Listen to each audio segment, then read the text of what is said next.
एक बार की बात है, किसी गांव में एक साधु बाबा रहते थे। पूरे गांव में वह अकेले साधु थे जिन्हें पूरे गांव से कुछ न कुछ दान में मिलता रहता था। दान के लालच में उन्होंने गांव में किसी दूसरे साधु को नहीं रहने दिया और अगर कोई आ जाता था तो उन्हें किसी भी प्रकार से गांव से भगा देते थे। इस प्रकार उनके पास बहुत सारा धन इकट्ठा हो गया था। वहीं एक ठग की नज़र कई दिनों से साधु बाबा के धन पर थी। वह किसी भी प्रकार से उस धन को हड़पना चाहता था। उसने योजना बनाई और एक विद्यार्थी का रूप बनाकर साधु के पास गया।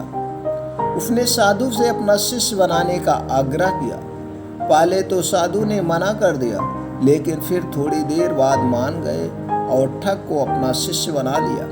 ठग साधु के साथ ही मंदिर में रहने लगा और साधु की सेवा के साथ साथ मंदिर की देखभाल भी करने लगा।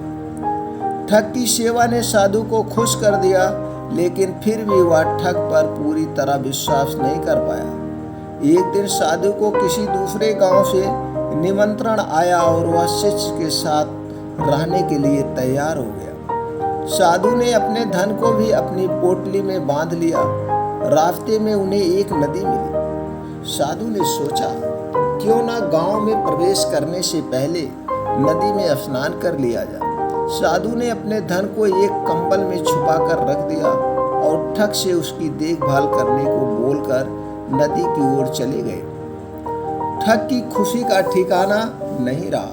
उसे जिस मौके की तलाश थी वो मिल गया। जैसे ही साधु नदी में डुबकी लगाया, ठग सारा सामान लेकर भाग खड़ा हुआ। जैसे ही साधु वापस आया, उसे ना तो शिष्य मिला और न ही अपना धन। साधु ने यह सब देखकर अपना सिर पकड़ लिया। दोस्तों, इस कहानी से हमें क्या सीख मिलती है? हमें इस कहानी से यही सीख मिलती है कि कभी भी लालच नहीं करनी चाहिए और न ही किसी की चिकनी चुपड़ी बातों पर विश्वास करना चाहिए। अगर आप ये दो चीज़ें अपने जीवन में उतार लिए तो आप कभी दुखी नहीं रहोगे।